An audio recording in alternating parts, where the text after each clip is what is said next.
Next topic है नीति आयोग एवं GST, वस्तु एवं सेवा कर। तो आइए इससे संबंधित जो एग्जामिनेशन में पॉइंट ऑफ व्यू से हम लोग यहाँ पर देखेंगे कौन कौन से पॉइंट इंपॉर्टेंट हैं। तो आपको याद रखना है कि नीति आयोग का जो गठन किया गया था वह 1 जनवरी 2015 को गठन किया गया था, क्योंकि ये भी एग्जाम में काफ़ी पूछा जाता है कि नीति आयोग का गठन कब हुआ था। तो 1 जनवरी 2015 को नीति आयोग जो आया था किसके स्थान पर, तो प्लानिंग जो कमीशन था, योजना आयोग, उसको प्रतिस्थापित किया गया था नीति आयोग के द्वारा। नीति आयोग एक गैर संवैधानिक संस्था है, यानी ये कॉन्स्टिट्यूशनल बॉडी नहीं है, और साथ ही आपको ये भी याद रखना है ये स्टैट्यूटरी बॉडी भी नहीं है, ठीक है, कोई कानूनी संस्था भी नहीं है। यह जो है नीति आयोग एक एग्जीक्यूटिव बॉडी है, ठीक है, आपको याद रखना है, एक कार्यकारी संस्था है। नीति आयोग योजना आयोग की तरह कोई वित्तीय आवंटन नहीं करता है।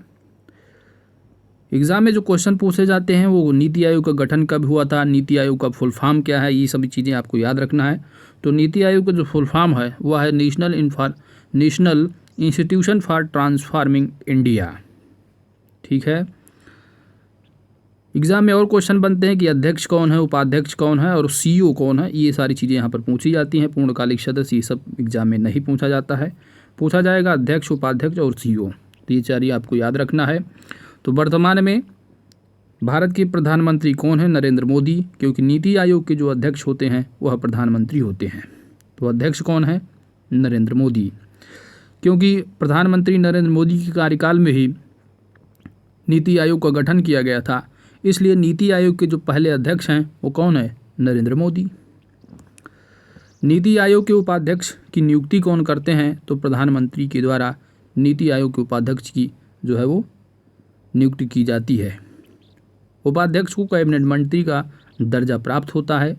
नीति आयोग के प्रथम उपाध्यक्ष कौन रहे, तो अरविंद पनगड़िया। नीति आयोग के प्रथम सीईओ कौन रहे, तो सिंधुश्री खुल्लर। आइए थोड़ा वर्तमान स्थिति देख लेते हैं। तो वर्तमान में 2 अध्यक्ष हैं, श्री नरेंद्र मोदी, उपाध्यक्ष डॉक्टर राजीव कुमार। सीईओ कौन है, तो श्री अमिताभ कांत हैं, जबकि पूर्णकालिक सदस्य रमेश चंद्र, BK शाश्वत और डॉक्टर BK पाल। तो आपको याद रखना है 3 पॉइंट इंपॉर्टेंट, अध्यक्ष, उपाध्यक्ष और सीए, ठीक है, अध्यक्ष, उपाध्यक्ष और सीईओ। नेक्स्ट पॉइंट है गुड्स एंड सर्विस टैक्स से संबंधित।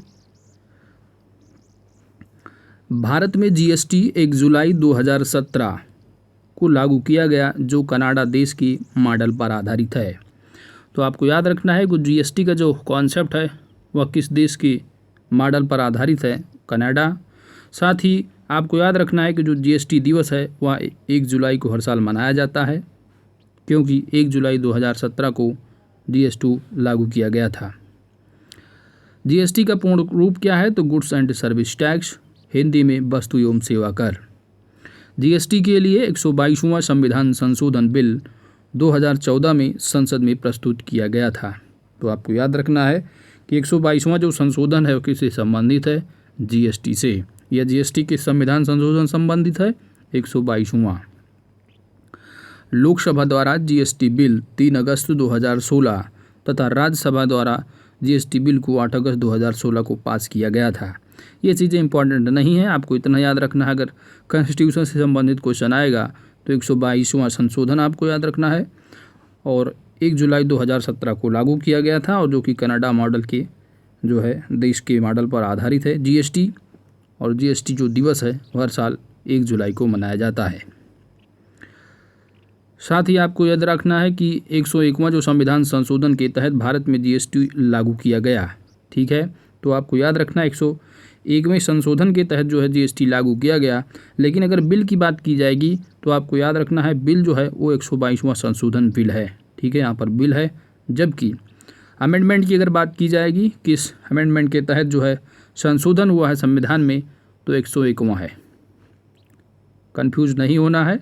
122वां जो है वह बिल से संबोधन है, बिल संशोधन, और 101 जो है वह संविधान संशोधन जीएसटी से संबंधित। नेक्स्ट पॉइंट है जीएसटी के अंतर्गत 17 अप्रत्यक्ष कर यानी इनडायरेक्ट टैक्स जो 17 हैं वह जीएसटी के अंतर्गत, और 23 जो अधिभार को शामिल किया गया। अधिभार का मतलब होता है, इंग्लिश में समझते हैं, सेस, ठीक है। जीएसटी पंजीकरण संख्या में कुल कितने डिजिट होते हैं? तो 15 डिजिट होते हैं। आप देखते होंगे जो जीएसटी के अंतर्गत जो शॉप या बड़ी बड़ी जो शॉप हैं, जो सर्विस, ठीक है, यानी जो सर्विस प्रोवाइडर होते हैं, उनको जीएसटी का रजिस्ट्रेशन कराना होता है। तो जो उनका जीएसटी नंबर होता है, 3 नंबर की तरह लिखा होता है 15 नंबर में, ठीक है, तो 15 डिजिट का है। ये क्वेश्चन एग्जाम में पूछा नहीं जाएगा, पूछा जो जाएगा वो पूछा जाएगा जीएसटी की जो दरें होती हैं, इस तरह का क्वेश्चन बनेगा, ठीक है। तो ये कितनी दरें हैं आपको याद रखना है, 5%, 12%, 18% और 28%, ठीक है। तो कितनी तरह के हैं? 1, 2, 3, 4, 5, ठीक है, यानी 4 तरह की जो यहाँ पर हैं वो हैं 5%, 12%, 18% और 28%। ये पॉइंट इंपॉर्टेंट है। बाकी डिजिट कितने डिजिट में, ये आपको पूछा नहीं जाएगा। अगर पूछा जाता ध्यान में रखना है कि 15 डिजिट। जीएसटी परिषद की स्थापना 12 सितंबर 2016 को की गई थी, यानी जीएसटी काउंसिल, ठीक है। तो जीएसटी काउंसिल की स्थापना कब हुई थी? 12 सितंबर 2016 को। जीएसटी जो काउंसिल है, जीएसटी जो परिषद है, उसके अध्यक्ष कौन होते हैं?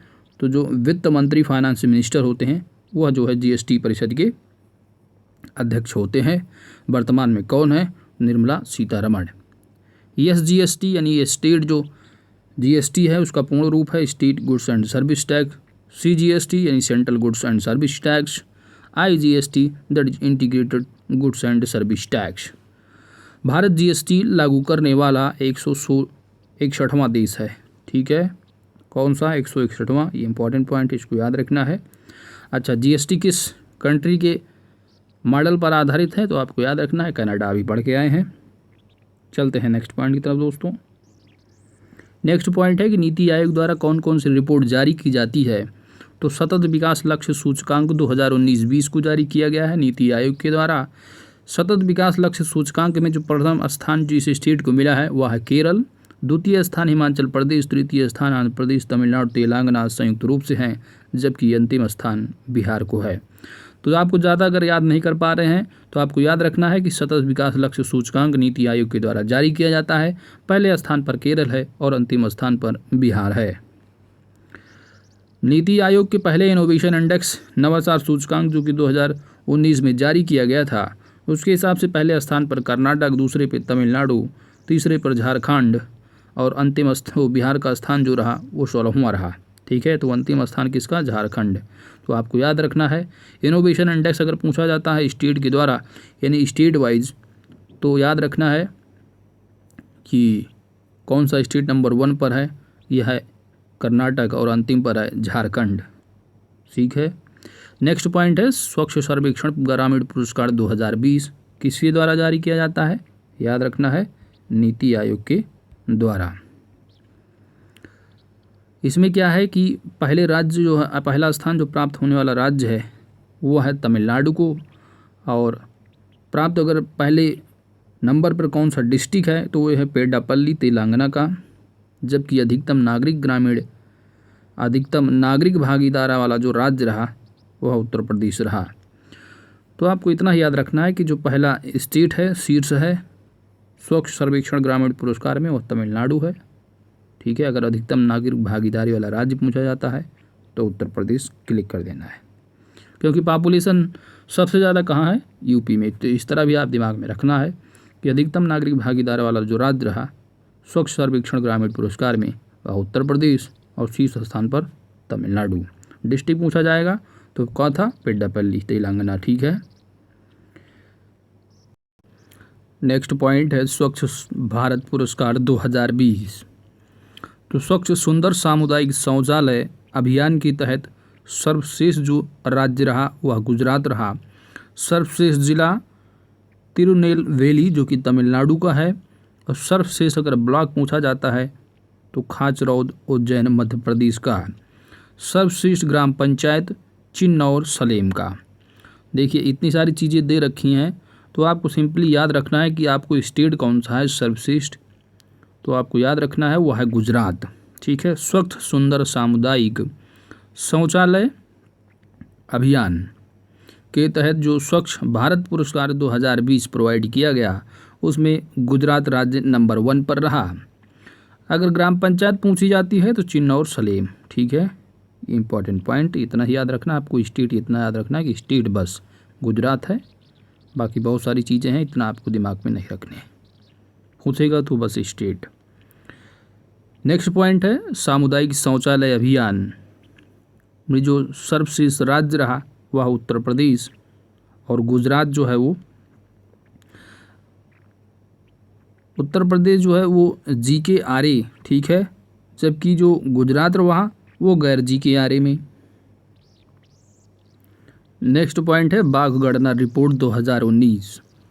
देखिए मोस्ट इम्पॉर्टेंट पॉइंट है, इसको आपको याद रखना है। तो बाघ गणना अगर भारत में पूछा जाएगा कि बाघों की कुल जनसंख्या कितनी है, तो 2967 कितनी है, 2967 है, 2967। वर्ष 2014 और 2018 के बीच बाघों की आबादी में कितनी वृद्धि हुई है, तो वो है 33% की। कितनी वृद्धि हुई है, 33% की। सबसे ज़्यादा बाघ किस राज्य में पाए जाते हैं, बाघ गणना 2019 रिपोर्ट के हिसाब से तो मध्य प्रदेश नंबर 1 पर रहा, जबकि 2 जो है कम होकर के कर्नाटक दूसरे नंबर पर, यानी सबसे ज़्यादा 526 मध्य प्रदेश में और कर्नाटक में 524, उसके बाद उत्तराखंड है 442, फिर महाराष्ट्र 312 चौथे स्थान पर।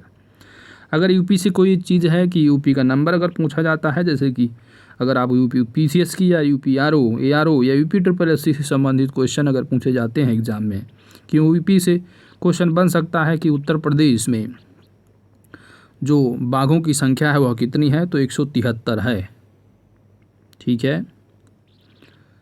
सुंदरबन कहाँ है, तो ये पश्चिम बंगाल में है, जिसमें कि 88 जो है बाघों की संख्या है, और बिहार में 31 है, ठीक है। तो आप यूपी और बिहार वाले ध्यान दे सकते हैं अपने अपने स्टेट का। चलते हैं नेक्स्ट क्वेश्चन की तरफ, नेक्स्ट पॉइंट, ठीक है। तो इसमें जो इम्पोर्टेंट बात रही दोस्तों, यही याद रखना है आपको कि बाघों की कुल संख्या कितनी है, 2967 है। कितनी वृद्धि हुई है 2014 और 18 के बीच में, तो 1/3 वृद्धि हुई है, 33% की। मध्य प्रदेश नंबर 1 पर, जबकि उत्तर प्रदेश 173 संख्या है, और सुंदरबन 88, बिहार में कितनी है, 31। इस तरह याद रखना है, बस आपको स्टेट नंबर 1 बनाना है, वो मध्य प्रदेश आपको याद रखना है। चलते हैं नेक्स्ट पॉइंट की तरफ दोस्तों जो नेक्स्ट टॉपिक है वो केंद्र सरकार की योजनाएं। तो यह मोस्ट इम्पॉर्टेंट टॉपिक है, ठीक है, इसको आपको अच्छे से देखना है। पहली जो योजना है केंद्र सरकार की वो है नमामि गंगे योजना, जिसकी शुरुआत 10 जुलाई 2014 को जल संसाधन मंत्रालय के द्वारा किया गया था, जिसका उद्देश्य गंगा नदी की संरक्षण एवं शुद्धि हेतु है। नेक्स्ट योजना है वो प्रधानमंत्री जन धन योजना, जिसका शुभारंभ 28 अगस्त 2014 को वित्त मंत्रालय के द्वारा किया गया था। एग्ज़ाम में क्वेश्चन कैसे बनते हैं, तो यहाँ पर डेट जो इम्पोर्टेंट है वो डेट इम्पॉर्टेंट नहीं है कि किस डेट को इसकी शुभारंभ किया गया था, लेकिन आपको ईयर जो है वो याद रखना है, क्योंकि ईयर जो है क्वेश्चन एग्ज़ाम में पूछे जाते हैं कि यह योजना किस वर्ष लागू हुई थी, ठीक है। तो ईयर को आपको ज़्यादा ध्यान देना है, क्योंकि ईयर ही एग्ज़ाम में पूछे जाते हैं। नेक्स्ट योजना है प्रधानमंत्री जन धन योजना, जिसका शुभारंभ 28 अगस्त 2014 को वित्त मंत्रालय के द्वारा किया गया था। तो हम यहाँ पर डेट न पढ़ करके ईयर को पढ़ेंगे, ठीक है। प्रधानमंत्री जन धन योजना की शुरुआत 2014 को वित्त मंत्रालय के द्वारा किया गया था। सभी परिवारों में कम से कम एक बैंक खाता होना जिसका उद्देश्य रहा। 26 फरवरी 2020 तक 38.18 करोड़ खाते खोले जा चुके हैं। तो ये भी एग्ज़ाम में पूछा जा सकता है कि लेटेस्ट अपडेट के हिसाब से कितने खाते खोले गए हैं प्रधानमंत्री जन धन योजना के अंतर्गत। तो 38.18 करोड़ खाते खोले जा चुके हैं। इसका लाभ क्या है कि 2 लाख रुपए तक का दुर्घटना बीमा तथा 30,000 रुपये तक का जीवन बीमा इसमें कवर होता है। नेक्स्ट योजना है मेक इन इंडिया, जिसकी शुभारंभ जो है 2014 में किया गया था, जिसका उद्देश्य देश में मैन्युफैक्चरिंग को बढ़ावा देना। नेक्स्ट है सांसद आदर्श ग्राम योजना, जिसका शुभारंभ सन 2014 में किया गया था जयप्रकाश नारायण के जन्मदिन पर। तो आपको याद रखना है कि जयप्रकाश नारायण का जो जन्मदिन है वह 11 अक्टूबर को हर साल पड़ता है। इन्हीं की तिथि पर जो है, जन्म तिथि पर इस योजना को शुरू किया गया था। कब? 2014 में, जिसका उद्देश्य है कि प्रत्येक जो सांसद हैं उनके द्वारा वर्ष 2019 तक 3 गांव तथा वर्ष 2024 तक कुल 8 गांव को गोद लेकर विकसित करना है। तो यह पॉइंट इंपॉर्टेंट है कि 2019 तक 3 गांव थे, लेकिन 2024 तक का जो टारगेट है कुल 8 गांव को कवर करना है। नेक्स्ट पॉइंट है मिस्र इंद्रधनुष योजना। तो मिशन इंद्रधनुष जो योजना है, इसका शुभारंभ कब किया गया था? तो वर्ष 2017 में। किस मंत्रालय के अधीन? तो स्वास्थ्य मंत्रालय के अधीन। उद्देश्य क्या रहा कि वर्ष 2020 तक संपूर्ण टीकाकरण के लक्ष्य को प्राप्त करना है। इस योजना के अंतर्गत 7 बीमारियों डिप्थीरिया, कॉलीखांसी, टिटनेस, पोलियो, टीबी, खसरा और हेपेटाइटिस बी के लिए टीकाकरण होगा। तो वर्तमान में अगर सिचुएशन देखेंगे तो इस समय कोविड-19 जो है काफ़ी तेज़ी से जो है वो स्प्रेड हो रहा है इंडिया में। तो आप लोग घर पे रहें, सुरक्षित रहें दोस्तों, और मास्क भी लगा कर निकले जहाँ जाएं। बाकी आप समझदार हैं। चलते हैं नेक्स्ट पॉइंट की तरफ। नेक्स्ट पॉइंट है पहल योजना, जिसका शुभारंभ 2015 में किया गया था। पहल योजना का इसका उद्देश्य है LPG सिलेंडर के सब्सिडी के पैसे को सीधे उपभोक्ता के खाते में जो है भेजना। ठीक है, तो आपको याद रखना है कि जो पहल योजना है वो किससे संबंधित है? तो LPG सिलेंडर की सब्सिडी से संबंधित है। यह जो है डायरेक्ट बेनिफिट ट्रांसफ़र स्कीम भी कहलाता है। ठीक है, DBT। नेक्स्ट पॉइंट है, जो नेक्स्ट योजना है वो है हृदय योजना। तो आपको याद रखना है कि जो हृदय योजना है, तो हृदय का जो फुल फॉर्म है वो क्या है?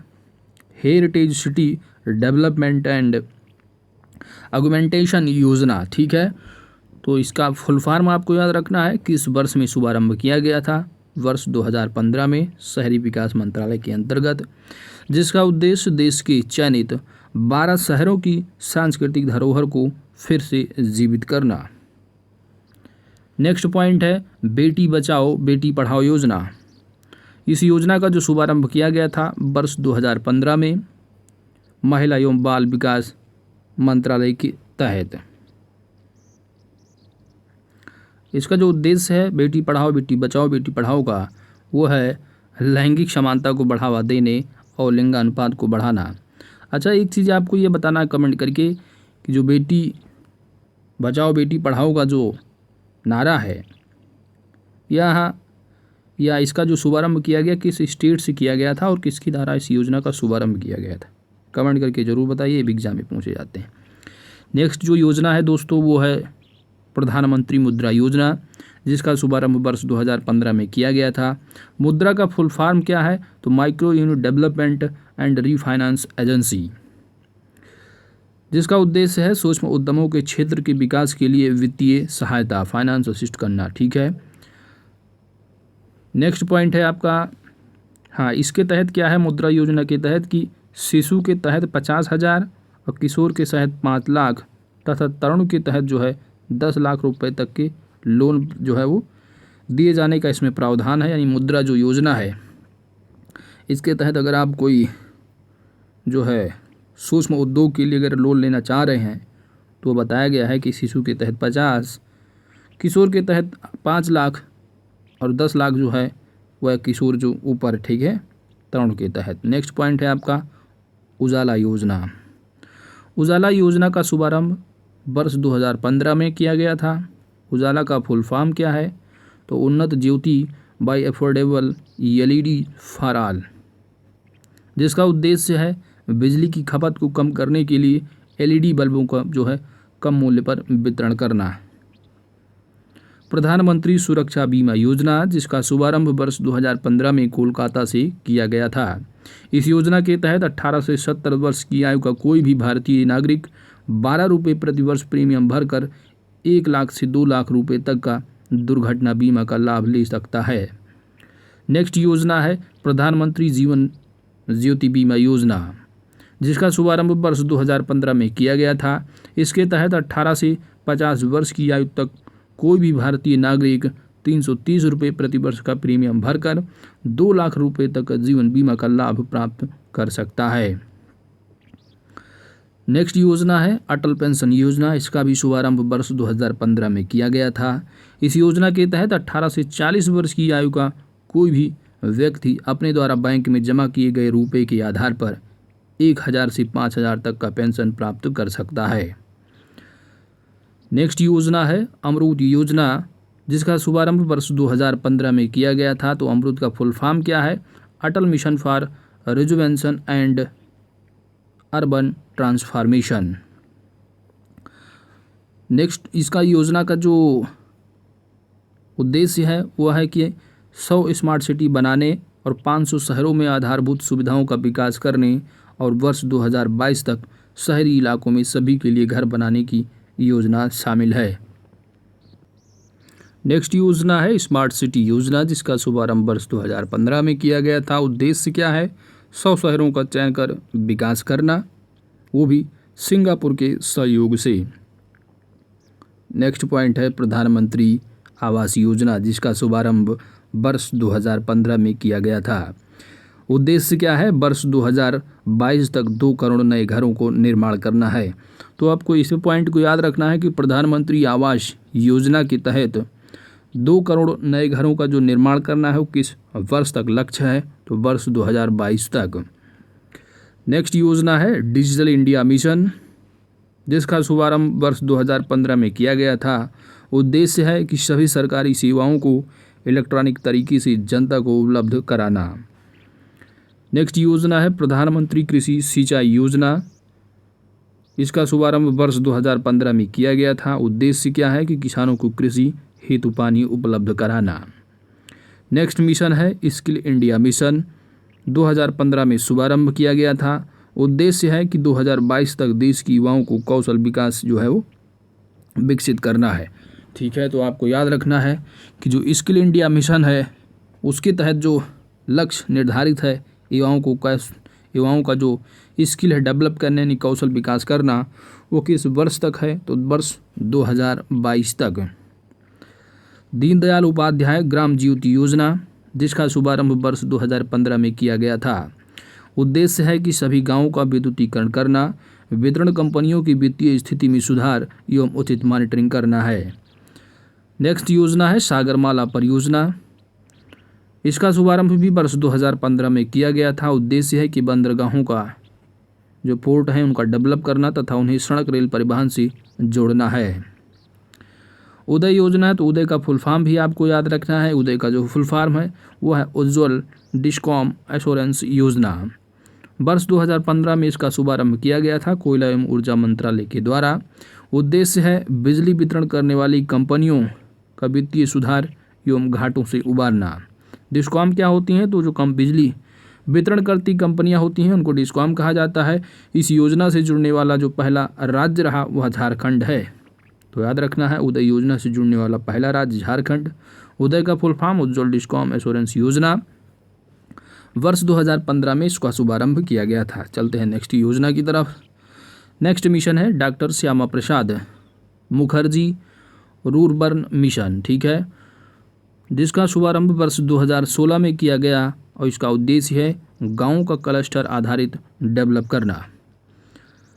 सेतु भारतम योजना का शुभारंभ वर्ष 2019 में केंद्रीय सड़क परिवहन मंत्रालय के द्वारा किया गया।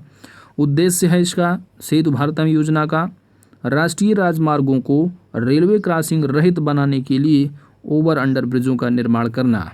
ठीक है, यानी जो रेलवे क्रॉसिंग है जहाँ पर लोग रास्ते ना तो ऊपर से बनाए गए कोई ब्रिज है ना रोड के नीचे है जो रेलवे ट्रैक होते हैं, तो कहा गया है कि जो सेतु भारतम योजना है उसके तहत जो है रेलवे क्रॉसिंग जो है उसको जो रास्ते होंगे उसको रेलवे क्रॉसिंग रहित बनाने के लिए उसके ऊपर या अंडर ब्रिजों का जो है वो निर्माण किया जाएगा। तो शुभारंभ कब किया गया? वर्ष 2019 में। किस मंत्रालय के तहत? केंद्रीय सड़क परिवहन मंत्रालय के तहत। नेक्स्ट योजना है स्टैंड अप इंडिया, जिसका शुभारंभ वर्ष 2016 में किया गया था। उद्देश्य अनुसूचित जाति, अनुसूचित जनजाति एवं महिला उद्यमियों को नई कंपनियां स्थापित करने के लिए 10 लाख से रुपए से लेकर के 1 करोड़ रुपए तक का ऋण जो है प्रदान करना। नेक्स्ट योजना है उड़ान योजना, जिसका शुभारंभ वर्ष 2017 में किया गया। उड़ान का फुल फॉर्म क्या है? तो उड़े देश का आम नागरिक। उद्देश्य है देश के आम नागरिकों को सस्ती हवाई यात्रा कराना। नेक्स्ट जो योजना है पोर्टल है वह है दीक्षा पोर्टल। दीक्षा पोर्टल का शुभारंभ वर्ष 2017 में मानव संसाधन विकास मंत्रालय के द्वारा किया गया। आपको याद रखना है जो मानव संसाधन विकास मंत्रालय है इसका नाम बदलकर शिक्षा मंत्रालय कर दिया गया है। यह जो पोर्टल है वह शिक्षकों को ट्रेनिंग देने और सशक्त बनाने में सहायक होगा। नेक्स्ट क्वेश्चन है प्रधानमंत्री उज्ज्वला योजना। इस योजना की शुरुआत वर्ष 2016 में की गई थी, प्रधानमंत्री उज्ज्वला योजना का, जिसका उद्देश्य है बीपीएल परिवारों यानी बिलो पॉवर्टी लाइन परिवारों को मुफ्त एलपीजी कनेक्शन उपलब्ध कराना। इस योजना के अंतर्गत सरकार द्वारा बीपीएल परिवारों को प्रति कनेक्शन 1600 रुपये की वित्तीय सहायता प्रदान की जाती है। ठीक है। नेक्स्ट योजना जो है वह है वरिष्ठ पेंशन बीमा योजना, जिसका शुभारंभ वर्ष 2017 में भारतीय जीवन बीमा निगम के द्वारा किया गया। इसका उद्देश्य है कि जो 60 वर्ष और उससे अधिक आयु वाले जो वरिष्ठ नागरिक हैं उनको गारंटीकृत ब्याज दर 10 वर्षों के लिए 8% देनी होगी।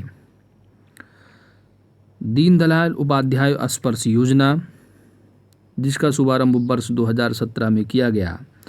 तो दीनदयाल उपाध्याय इसमें जो स्पर्श है इसका फुल फॉर्म क्या है? स्पर्श का जो फुल फॉर्म है वो है scholarship for promotion of aptitude and research in stamp as a hobby. Next question है जो नेक्स्ट इसमें पॉइंट है वो है कि जो स्पर्श है योजना है ये 6ठी से 9वीं क्लास के स्कूली बच्चों की डाक टिकट संग्रह में रुचि बढ़ाने के उद्देश्य से आरंभ की गई एक छात्रवृत्ति योजना है। इसका लाभ क्या है कि अधिकतम 40 छात्रों को कुल 6,000 रुपये प्रतिवर्ष जो है वो छात्रवृत्ति प्रदान की जाती है स्पर्श योजना के तहत।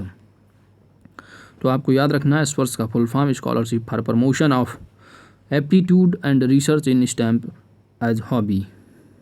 नेक्स्ट क्वेश्चन है नेक्स्ट जो योजना है वो है प्रधानमंत्री वय वंदन योजना, जिसका शुभारंभ वर्ष 2017 में किया गया था और उद्देश्य है 60 या उससे अधिक आयु वर्ग के वरिष्ठ नागरिकों को मासिक पेंशन विकल्प चुनने पर 10 वर्षों हेतु 8% की गारंटी शुदा रिटर्न भी।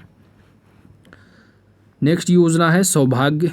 तो सौभाग्य जो योजना है वो हर घर यानी सहज बिजली हर घर योजना से संबंधित है। तो आपको याद रखना है सौभाग्य दैट इज प्रधानमंत्री सहज बिजली हर घर योजना। इसका शुभारंभ वर्ष 2017 में किया गया था विद्युत मंत्रालय के द्वारा, जिसका उद्देश्य है देश में सभी घरों में विद्युतीकरण सुनिश्चित करना। नेक्स्ट योजना है प्रधानमंत्री जन आरोग्य योजना, दैट इज आयुष्मान भारत। इसका शुभारंभ जो है वो 23 सितंबर 2018 को झारखंड की राजधानी रांची से किया गया था, जिसका उद्देश्य गरीब परिवारों के लिए 5 लाख तक का कैश रहित स्वास्थ्य सुविधा निःशुल्क उपलब्ध कराना। ठीक है, चलते हैं नेक्स्ट योजना की तरफ। दोस्तों आयुष्मान भारत योजना से एक इम्पॉर्टेंट बात ये आपको याद रखना है कि यहाँ पर क्वेश्चन जो बनता है वो पूछा जाता है कि 5 लाख प्रति व्यक्ति है 5 लाख प्रति परिवार है। तो आपको याद रखना है 5 लाख जो ये है वो प्रति परिवार है, ना कि प्रति व्यक्ति। ठीक है, यानी एक परिवार के लिए वो 5 लाख रुपए है। चलते हैं नेक्स्ट पॉइंट की तरफ दोस्तों। नेक्स्ट योजना जो है वो है पीएम किसान सम्मान निधि योजना, जिसका शुभारंभ वर्ष 2019 में प्रधानमंत्री नरेंद्र मोदी के द्वारा जो है ये घोषणा ना करके ये पीयूष गोयल के द्वारा जो है इसका घोषणा किया गया था पीएम किसान सम्मान निधि का। कब? वर्ष 2019 में। तो आपको याद रखना है कि पीएम किसान सम्मान निधि योजना का शुभारंभ वर्ष 2019 में किया गया था, जिसका उद्देश्य देश के सभी किसानों को जो है वो 6,000 रुपये प्रत्यक्ष आय सहायता प्रदान करना है। तो ये 6,000 रुपये प्रदान किया जाता है। वो कैसे दिया जाएगा किसानों को? जो है वो डीबीटी के माध्यम से, यानी सीधे बैंक खाते में जाएगा और वो 2-2 हज़ार रुपये की जो है वो 3 किस्त में। ठीक है, यानी साल भर में 3 किस्त आएगी 2-2 हज़ार रुपये की, टोटल अमाउंट 6,000 रुपये। शुभारंभ कब हुआ? 2019 में। नेक्स्ट प्रधानमंत्री श्रम योगी मानधन योजना, जिसका शुभारंभ भी वर्ष 2019 में किया गया। इस योजना के तहत पात्र कौन होंगे? तो 18 से 40 वर्ष के असंगठित क्षेत्र के जो श्रमिक होंगे जिनकी मासिक आय 15,000 रुपया या उससे अधिक यानी या उससे कम होगी। ठीक है, यानी आपको याद रखना है, अगर आपकी इनकम 15,000 तक है, यानी जो लेबर हैं अनऑर्गेनाइज्ड सेक्टर के, ठीक है, यानी असंगठित क्षेत्र के जो लेबर हैं उनके लिए जो योजना है वो है श्रम योगी मानधन योजना। इसका शुभारंभ वर्ष 2019 में किया गया था।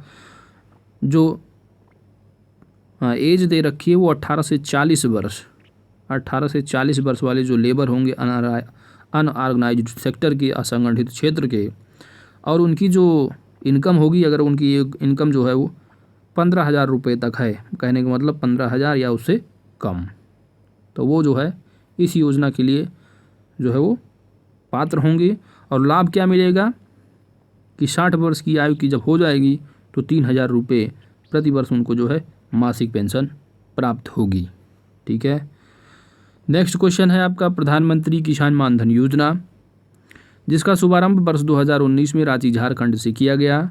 लाभ है कि 60 वर्ष की आयु होने पर न्यूनतम 3,000 रुपये प्रति माह पेंशन जो है वो प्रदान किया जाएगा।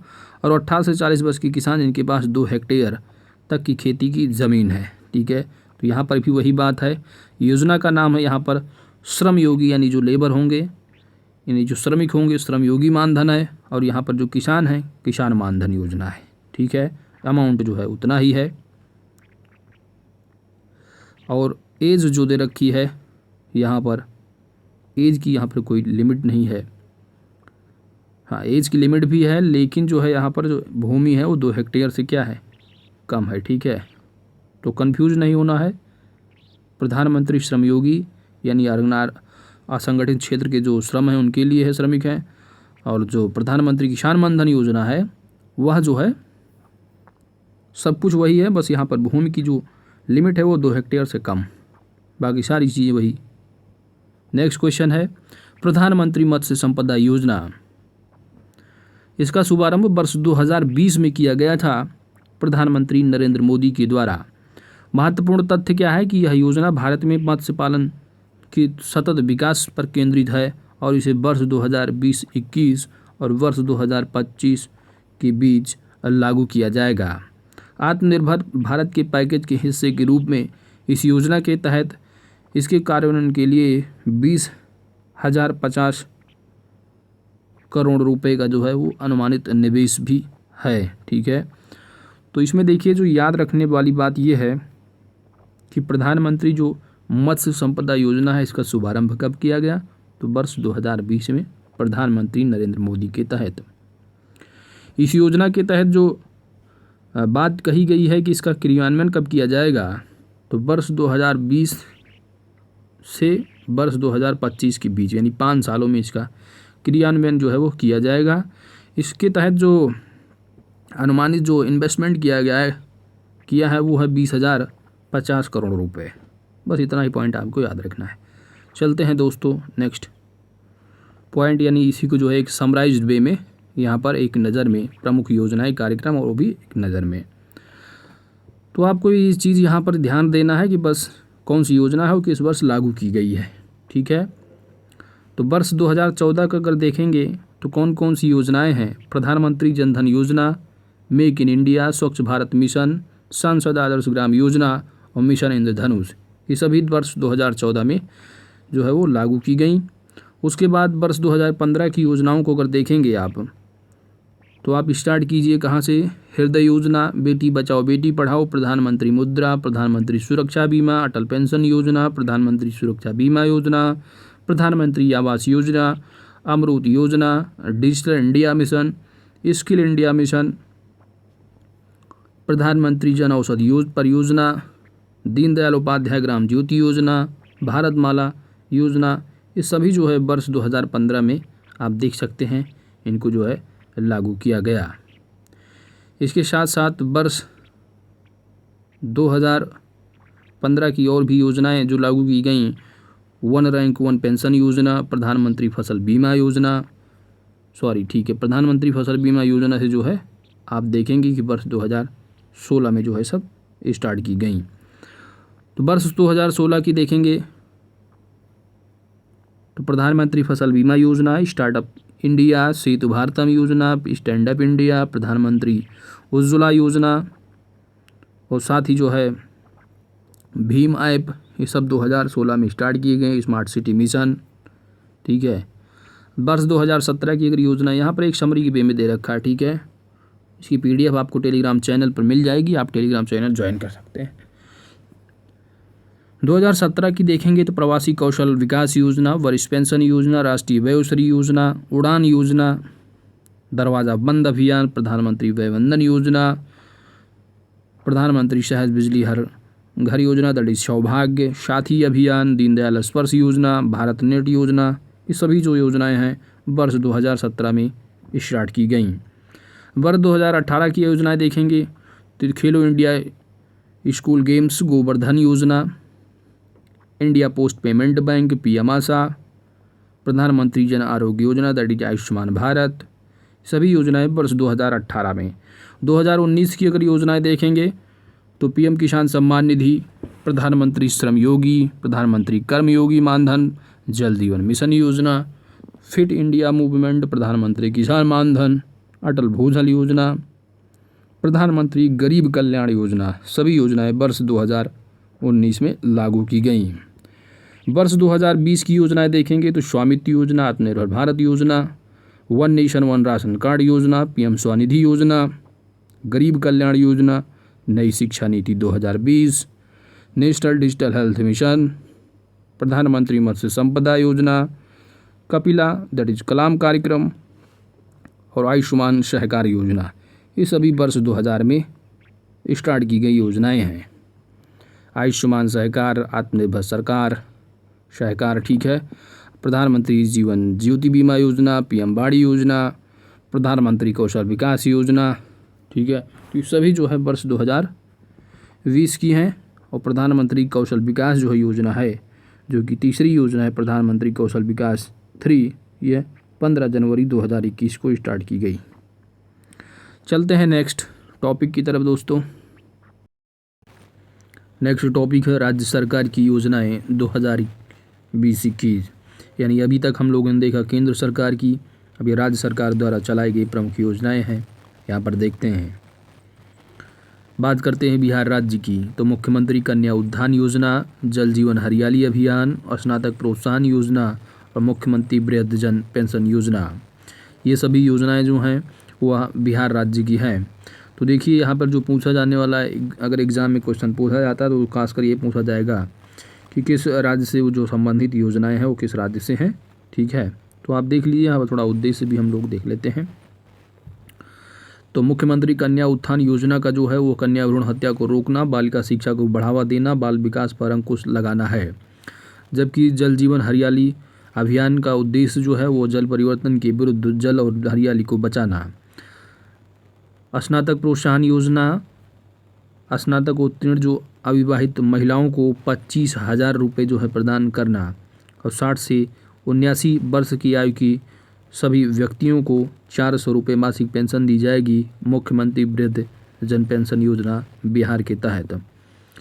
नेक्स्ट जो स्टेट है झारखंड की प्रमुख योजनाएं, तो झारखंड राज्य की जो प्रमुख योजनाएं हैं वो है मुख्यमंत्री सुकन्या योजना। तो मुख्यमंत्री सुकन्या योजना का उद्देश्य है महिला सशक्तिकरण को बढ़ावा देना, बाल विवाह को पूर्णतः समाप्त करना। सुजलाम सुफलाम योजना, राज्य में 5,000 तालाबों व अन्य जलाशयों का जीर्णोद्धार जिससे जल भंडारण किया जा सके। मुख्यमंत्री कृषि आशीर्वाद योजना क्या है, तो 1 एकड़ से 5 एकड़ की भूमि वाले किसानों को 5,000 रुपये से 25,000 रुपये प्रदान करना।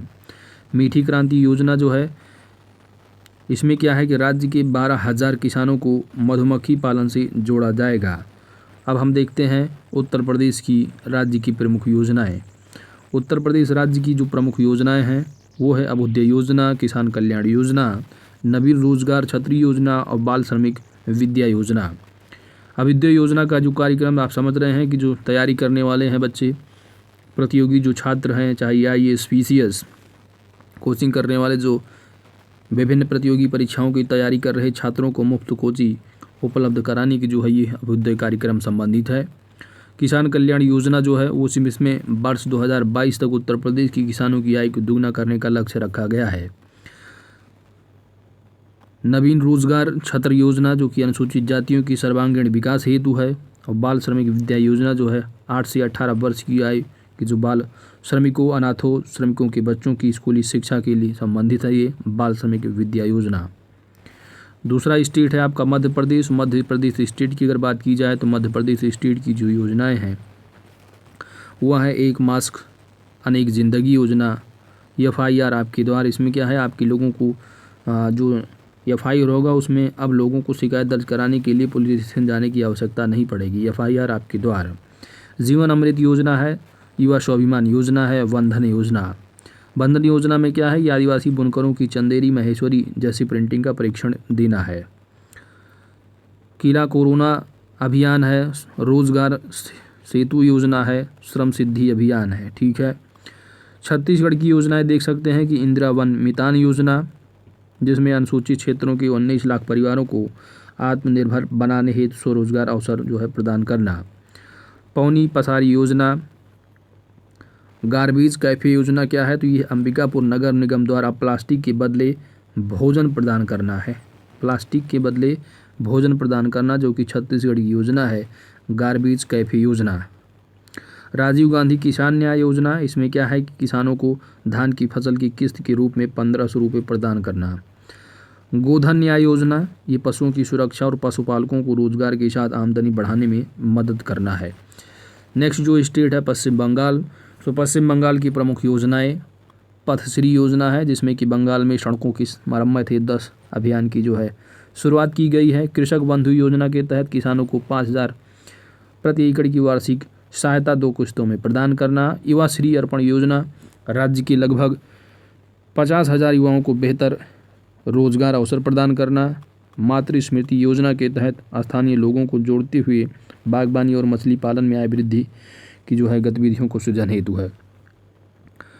चोखेर अलो योजना, ये भी पश्चिम बंगाल की योजना है। माँ योजना, माँ योजना में क्या है, गरीबों और निराश्रितों के लिए 5 रुपये में भोजन की थाली उपलब्ध कराना है।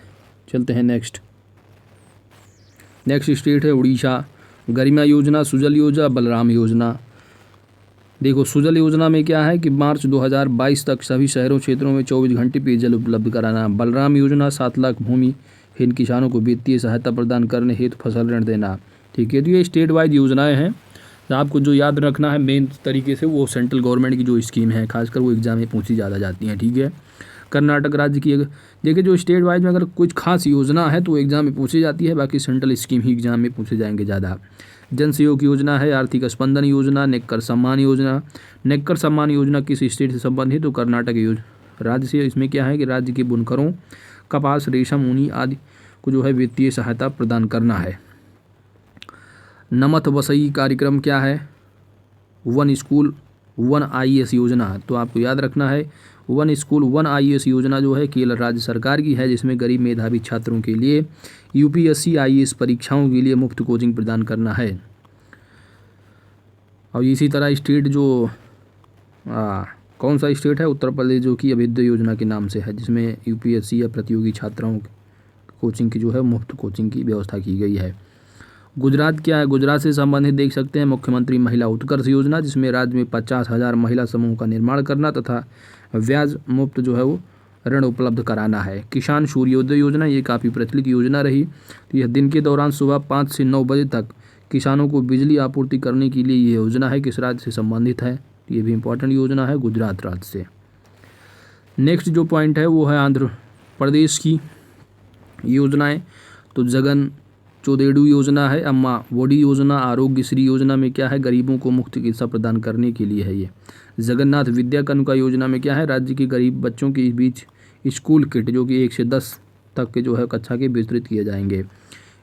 स्त्री योजना क्या है, घरेलू हिंसा के खिलाफ महिलाओं के समर्थन और सशक्तिकरण के लिए है, जो कि हैदराबाद पुलिस के द्वारा ये गवर्न किया जाएगा। नेक्स्ट पॉइंट है आपका तमिलनाडु, तो तमिलनाडु में जो योजना है स्मार्ट ब्लैक बोर्ड योजना, जिसमें 80,000 सरकारी स्कूलों में बेहतर शिक्षा माहौल सुनिश्चित करने के लिए है। रायता बंधु योजना, यह भी काफ़ी चर्चा में रहे। तो खरीफ एवं रबी फसल के लिए किसानों को प्रति एकड़ 8,000 रुपये प्रदान करना। कालीश्वरम लिफ्ट सिंचाई परियोजना, ये काफ़ी इंपॉर्टेंट योजना है, ये काफ़ी याद रखना है आपको। ये एग्जाम में पूछा जाता है कि जो कालीश्वरम लिफ्ट सिंचाई परियोजना है किस राज्य से संबंधित, तो आपको याद रखना है तेलंगाना। इसमें क्या है कि हैदराबाद शहर के 1 करोड़ लोगों को प्रतिदिन पेयजल उपलब्ध हो सकेगा इससे। ठीक है, नेक्स्ट है राजस्थान। तो राजस्थान क्या है कि इंदिरा गांधी मातृत्व पोषण अभियान है, इंदिरा रसोई योजना। तो इंदिरा गांधी मातृत्व पोषण में क्या है कि 6,000 रुपये की आर्थिक सहायता दी जाएगी गर्भवती जो महिलाएं हैं 3 किस्तों में, और न्यूनतम मूल्य पर 5 गरीबों को जो है गुणवत्ता पौष्टिक भोजन प्रदान किया जाएगा इंदिरा रसोई योजना के तहत। तो अगर आप याद रखना चाहें तो राजस्थान की जो योजना है 6,000 रुपये जो प्रदान करना है वो गर्भवती महिलाओं के लिए है और 3 किस्तों में है, इंदिरा गांधी मातृत्व पोषण योजना। नेक्स्ट है महाराष्ट्र शिव भोजन थाली योजना, mission zero, my family my responsibility, इस तरह की इस योजनाएं हैं। हरियाणा जल ही जीवन है योजना, गोवर्धन योजना, जिसमें किसानों को जैविक खाद और गौमूत्र की बिक्री का प्रावधान किया गया है।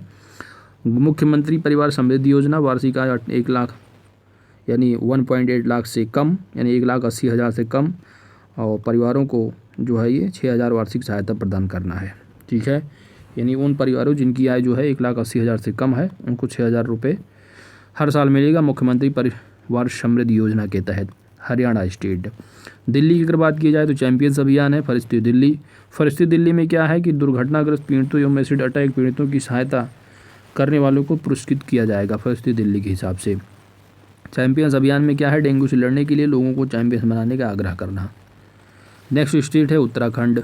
तो उत्तराखंड राज्य की जो योजनाएं हैं प्रमुख वो कौन सी हैं? अटल आयुष्मान योजना है, एकीकृत आदर्श कृषि ग्राम है, मुख्यमंत्री सौर स्वरोजगार योजना है। मणिपुर की देख सकते हैं फगदबा योजना, जिसमें स्कूली बुनियादी ढांचे सुधार के लिए है। हिमाचल प्रदेश मुख्यमंत्री शहरी रोजगार गारंटी योजना, पंचवटी योजना। सिक्किम की एक परिवार एक नौकरी, तो ये अब देख सकते हैं काफ़ी प्रचलित योजना है, काफ़ी न्यूज़ में भी रही। तो एक परिवार एक नौकरी, ठीक है, तो ये आपको याद रखना है, एक परिवार एक नौकरी, यानी एक परिवार में एक नौकरी दी जाएगी। सिक्किम स्टेट की जो है ये योजना है सिक्किम राज्य सरकार की। इसमें क्या है कि हर परिवार के कम से कम एक सदस्य को सरकारी नौकरी प्रदान करना है। एक सरकार एक नौकरी जो है वो सिक्किम राज्य। असम अरुणोदय योजना है, धनवंतरी योजना है, अनुधत्ती स्वर्ण योजना है। पंजाब सरबत सेहत बीमा योजना, तो आपको याद रखना है कि सरबत सेहत बीमा योजना वो पंजाब राज्य से संबंधित, इसमें राज्य के 43 लाख परिवारों को प्रतिवर्ष 5 लाख रुपए स्वास्थ्य बीमा प्रदान किया जाएगा सरबत सेहत बीमा योजना के तहत। तो ये इस तरह हमारा जो है यहाँ पर राज्य सरकार की प्रमुख योजनाएं और केंद्र सरकार की प्रमुख योजनाओं को हमने देखा। ठीक है, तो नेक्स्ट पॉइंट दोस्तों हम लोग देखते हैं सूचकांक। ठीक है, नेक्स्ट टॉपिक है दोस्तों विभिन्न रिपोर्ट सूचकांक वर्ष 2019-21, यानी वर्ष 2019 से लेकर के वर्ष 2021 तक के जो विभिन्न सूचकांक रिपोर्ट हैं।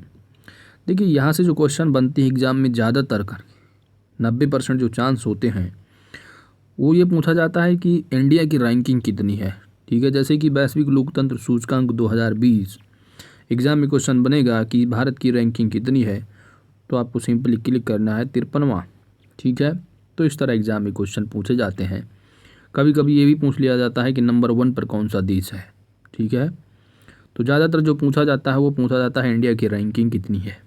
तो इस हिसाब से हम लोग यहाँ पर देखते हैं। तो आप ज़्यादा नहीं याद कर पाएँ यहाँ पर, तो आपको कम से कम इतना याद रखना है कि भारत की रैंकिंग क्या है।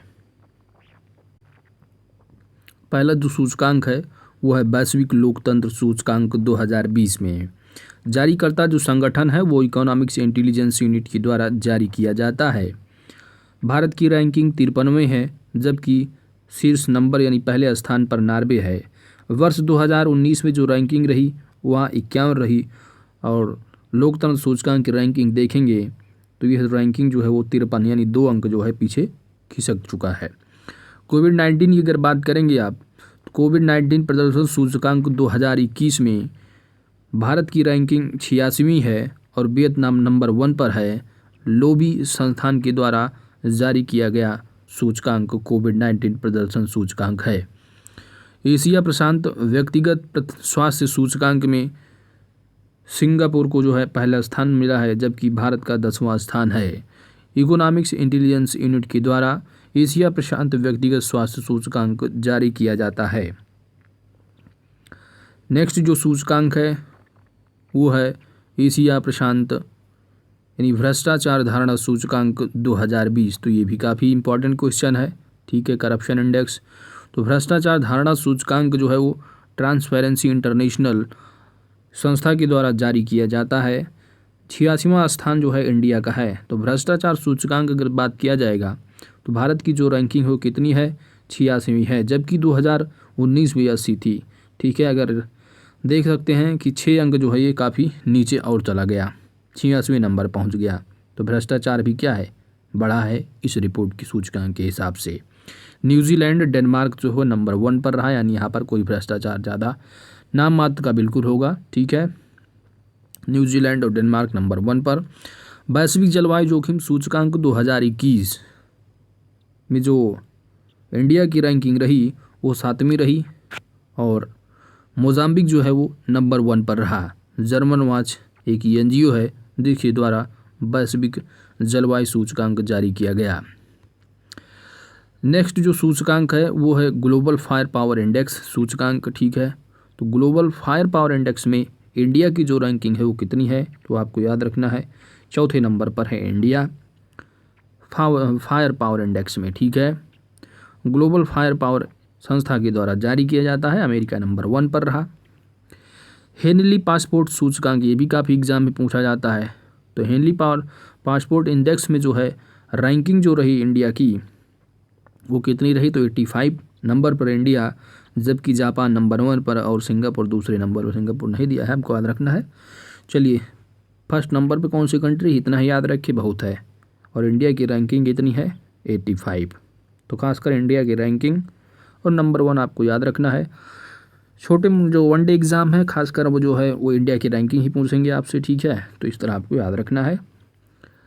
नेक्स्ट जो सूचकांक है दोस्तों वो है मानव स्वतंत्रता सूचकांक 2020, जिसमें इंडिया की रैंकिंग जो है 111 यानी 111वें नंबर पर है। न्यूजीलैंड नंबर 1 पर और कैटो इंस्टीट्यूट जो कि अमेरिका की संस्था है वहाँ के द्वारा जारी किया जाता है मानव स्वतंत्रता सूचकांक। दूसरा है मानव विकास सूचकांक। तो जो मानव विकास सूचकांक है ह्यूमन डेवलपमेंट इंडेक्स, ये काफ़ी इंपॉर्टेंट है, जो कि संयुक्त राष्ट्र डेवलपमेंट प्रोग्राम यूनाइटेड नेशन यानी UNDP संयुक्त राष्ट्र डेवलपमेंट प्रोग्राम के द्वारा जो है ये जारी किया जाता है। और इंडिया की जो रैंकिंग है ह्यूमन डेवलपमेंट इंडेक्स 2020 में वो है 131वीं रैंक, नंबर 1 नॉर्वे। चलते हैं नेक्स्ट इंडेक्स की ओर।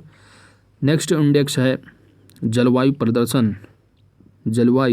परिवर्तन प्रदर्शन सूचकांक 2021, जो कि German watch and climate action के द्वारा जारी किया जाता है। स्वीडन नंबर 1 पर है और 10वां स्थान इंडिया का है। Global terrorism index 2020 institute for watch economics and peace के द्वारा जारी किया जाता है। इंडिया की रैंकिंग कितनी है टेररिज्म में, तो 8वीं रैंक है। अफगानिस्तान नंबर 1, यानी सबसे ज़्यादा जो टेररिज्म है, आतंकवाद है, वो किस कंट्री में है, तो अफगानिस्तान नंबर 1 पर है। वैश्विक रिश्वत जो जोखिम सूचकांक है वह ट्रस्ट ऑर्गेनाइजेशन के द्वारा जारी किया जाता है और दक्षिण कोरिया नंबर 1 पर है। यानी वैश्विक रिश्वत जोखिम सूचकांक में जो नंबर 1 जो कंट्री है दोस्त वो है आपका उत्तर कोरिया, ठीक है। इंडिया की रैंकिंग अगर पूछी जाएगी तो 77वीं है, 77 किसमें, वैश्विक रिश्वत जोखिम सूचकांक में। वैश्विक मोबाइल इंटरनेट स्पीड रैंकिंग की अगर बात की जाए तो इंडिया की जो रैंकिंग है 131 है। कितनी है, 131 यानी 131वीं है। और किसमें पढ़ के आए, ह्यूमन डेवलपमेंट इंडेक्स था ना 131, आप यहाँ देख सकते हैं ह्यूमन डेवलपमेंट इंडेक्स में भी 131वीं रैंक है, जबकि वैश्विक मोबाइल इंटरनेट स्पीड में भी इंडिया की रैंकिंग 131वीं है। और साउथ कोरिया यानी दक्षिण जो कोरिया है वो नंबर 1 पर है। ओकला इंस्टीट्यूट के द्वारा जारी की जाती है ranking mobile internet speed. Next जो रैंक है वो है एशिया पावर इंडेक्स 2020 में, जो कि लोबी इंस्टीट्यूट के द्वारा। इंडिया की रैंकिंग 4 है, अमेरिका नंबर 1 पर है। ये रिपीटेड हुआ, ठीक है। नेक्स्ट है कि वैश्विक भुखमरी सूचकांक, तो ये भी काफ़ी इंपॉर्टेंट क्वेश्चन है। इंपॉर्टेंट जो रैंक है सूचकांक वो है वैश्विक भुखमरी सूचकांक, ठीक है। तो ग्लोबल हंगर इंडेक्स जो है इसमें देखेंगे कि इंडिया की जो रैंकिंग है वो 94 है। यहीं पे अगर वर्ष 2019 में देखेंगे तो कितनी रैंकिंग थी, 102। यानी इसमें थोड़ा आप इसमें देख सकते हैं कि थोड़ा यहाँ पर सुधार हुआ है। और बेलारूस जो है वह क्या है, सॉरी यहाँ पर जो रैंकिंग है नंबर 1 का मतलब है कि जो भाई भुखमरी सूचकांक है, अगर नंबर 1 है तो सबसे ज़्यादा वहाँ पर भुखमरी है। तो भारत की रैंकिंग जो थी 102 थी, लेकिन इस वर्ष क्या है 94 हो गई। इसका मतलब भुखमरी क्या है, बढ़ी हुई है, ठीक है, पिछले वर्ष के मुकाबले रिपोर्ट के हिसाब से। चलते हैं नेक्स्ट क्वेश्चन की। नेक्स्ट पॉइंट है आपका CRI इंडेक्स, जो कि ऑक्सफैम इंटरनेशनल के द्वारा जारी किया जाता है। नॉर्वे नंबर 1 पर है और 129वीं रैंक जो है वो भारत की है। वैश्विक जोखिम सूचकांक, तो ये भी काफ़ी पूछा जाता है एग्जाम में, जो कि UNUEHS योम बुंडनिस एंड विलुग के द्वारा जारी किया जाता है। इसको गोली मार दो आप, ये एग्जाम में पूछा नहीं जाएगा। वैश्विक जोखिम सूचकांक रिपोर्ट में इंडिया की रैंकिंग कितनी है वो याद रखना आपको, 89 है, जबकि वनवाद जो कंट्री है वह नंबर 1 पर है। नेक्स्ट है मानव पूंजी सूचकांक, तो ये भी इंपॉर्टेंट पॉइंट है आपका। मानव विकास मानव पूंजी सूचकांक, तो ह्यूमन कैपिटल जो इंडेक्स है इसमें आप देखेंगे इंडिया की जो रैंकिंग है 116वीं है। सिंगापुर नंबर 1 पर है। विश्व बैंक यानी वर्ल्ड बैंक के द्वारा इस रिपोर्ट को जारी किया जाता है, किसको, ह्यूमन कैपिटल इंडेक्स, मानव पूंजी सूचकांक को। नेक्स्ट जो है वो है ग्लोबल स्मार्ट सिटी इंडेक्स 2020, तो ये जो है IMD के द्वारा जो है ये जारी की जाती है इस रिपोर्ट को।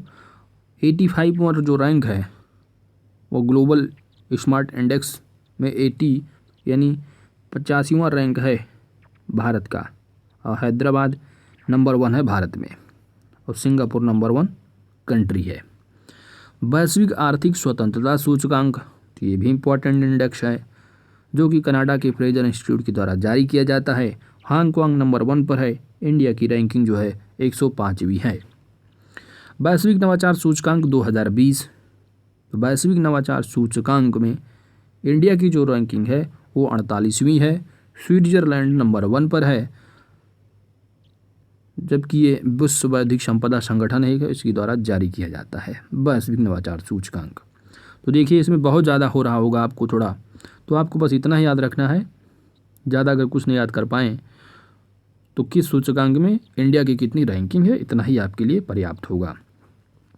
वैश्विक विनिर्माण जोखिम सूचकांक 2020 में इंडिया की रैंकिंग 3री है, चाइना नंबर 1 पर है।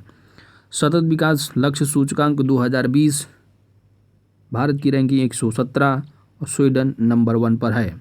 वैश्विक शांति सूचकांक 2020 में इंडिया की रैंकिंग 139वीं और आइसलैंड नंबर 1 पर है। वैश्विक रियल एस्टेट पारदर्शिता सूचकांक में इंडिया की रैंकिंग 34वीं है और ब्रिटेन नंबर 1 पर है। वैश्विक प्रतिस्पर्धात्मकता सूचकांक 2020 जो है यह 43वें नंबर पर इंडिया का स्थान है, सिंगापुर नंबर 1 पर है, और यह IMD के द्वारा जारी किया जाता सूचकांक है। कौन सा, वैश्विक प्रतिस्पर्धात्मकता रैंकिंग। नेक्स्ट सूचकांक है दोस्त पर्यावरण प्रदर्शन सूचकांक 2020, जिसमें इंडिया की जो रैंकिंग है 168वीं रैंक है और डेनमार्क नंबर 1 पर है। विश्व आर्थिक मंच, ठीक है, IMF के द्वारा जारी किया जाता है, और IMF के द्वारा एक और सूचकांक जारी किया जाता है वैश्विक ऊर्जा संक्रमण सूचकांक, जिसमें भारत की रैंकिंग 74वीं है, स्वीडन नंबर 1 पर है। ये इंपॉर्टेंट सूचकांक, ये भी काफ़ी एग्जाम में पूछा जाता है। विश्व प्रेस स्वतंत्रता सूचकांक, ठीक है, तो आप देखेंगे कि प्रेस स्वतंत्रता सूचकांक में जो इंडिया की रैंकिंग है 142वीं है, वहीं पे आप 2019 में देखेंगे तो काफ़ी 2 अंक जो है वो लुढ़क गया है, 142 में पहुंच गया। 2019 में 140 था। नॉर्वे नंबर 1 पर है। वर्ल्ड हैप्पीनेस इंडेक्स 2020 में फिनलैंड नंबर 1 पर है और इंडिया की रैंकिंग 144वीं है। वैश्विक अंतर्राष्ट्रीय जो बौद्धिक संपदा सूचकांक है ये जो है 40वें स्थान पर इंडिया है, अमेरिका नंबर 1 पर है। ग्लोबल सोशल मोबिलिटी इंडेक्स में इंडिया की रैंकिंग 76वीं है, जबकि डेनमार्क नंबर 1 पर है। ग्लोबल जेंडर गैप रिपोर्ट, तो ग्लोबल जेंडर जो गैप इंडेक्स है ये भी इम्पॉर्टेंट इंडेक्स है। तो इंडिया की रैंकिंग जो है 112वीं है, जबकि आइसलैंड नंबर 1 पर है। नेक्स्ट जो इंडेक्स है दोस्त वो है ease of doing business ranking, तो इसमें 63वीं रैंक है और न्यूजीलैंड नंबर 1 पर है। वैश्विक प्रतिभा प्रतिस्पर्धा सूचकांक में भारत की रैंक 72वीं है, नॉर्वे नंबर 1 पर है। विश्व प्रतिभा टैलेंट रैंकिंग 2019 में 59वीं रैंक भारत की है, स्विट्जरलैंड नंबर 1 पर है। ग्लोबल हेल्थ सिक्योरिटी इंडेक्स 2019 में 57वें स्थान पर भारत, अमेरिका नंबर 1। वैश्विक प्रतिस्पर्धा सूचकांक 2019 सिंगापुर नंबर 1, 68वां नंबर जो है भारत का रहा। और विश्व डिजिटल प्रतिस्पर्धा रैंकिंग 2019 भारत की जो रैंकिंग रही वह 44 और अमेरिका नंबर 1।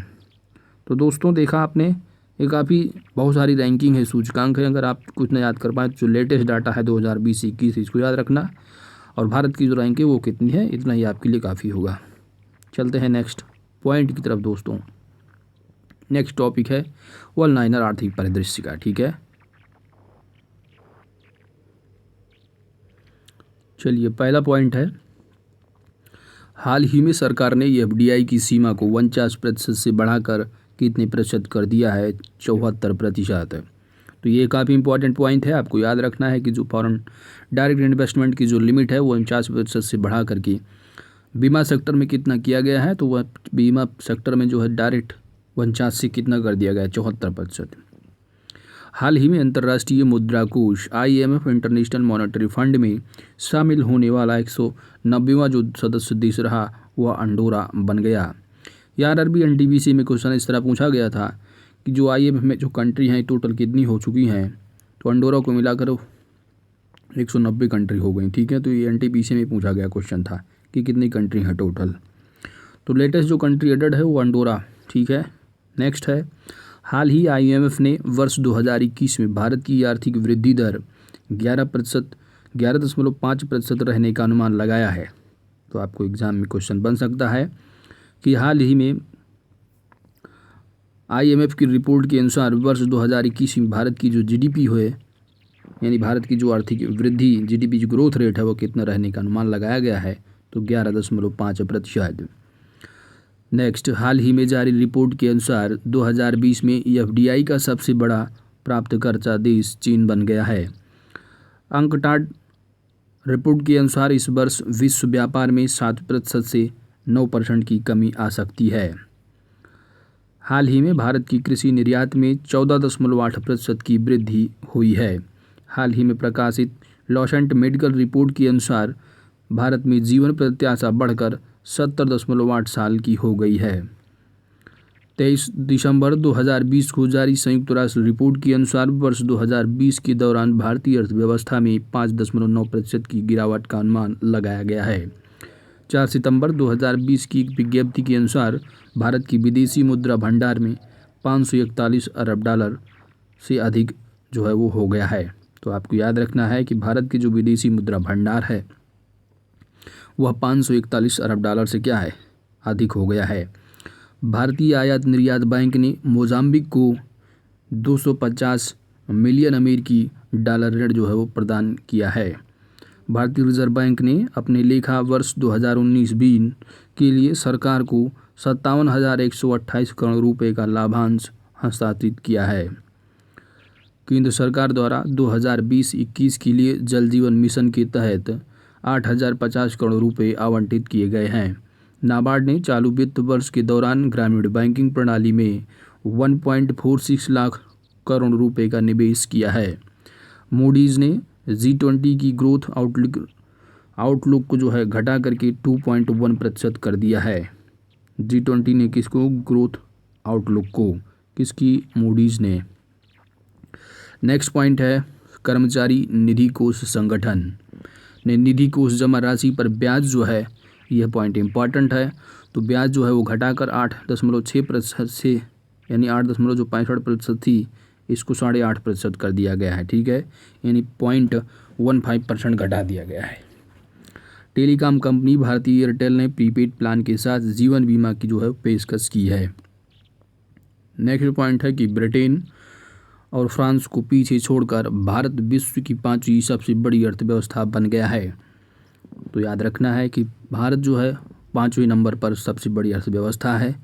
किसको पछाड़ा है? तो ब्रिटेन और फ्रांस को। पर्यटन मंत्रालय के आंकड़ों के अनुसार बीते वर्ष 2019 में भारत में आने वाले विदेशी पर्यटकों की संख्या लगभग 1.09 करोड़ हो गई है, ठीक है। सार्वजनिक उपक्रम सर्वेक्षण 2018-19 के अनुसार सबसे अधिक मुनाफे वाली जो कंपनी रही वह ONGC है। वर्ष 2019 की एशिया प्रशांत रीजन के सर्वश्रेष्ठ बैंकर जो रहे वह शक्तिकांत दास बने। शक्तिकांत दास कौन है? RBI governor. केंद्र सरकार एयर इंडिया एयरलाइंस में 100% हिस्सेदारी बेचने की जो घोषणा की, ठीक है, तो एयर इंडिया एयरलाइंस में केंद्र सरकार जो है वो कितने % हिस्सेदारी बेचेगी? तो पूरा 100%।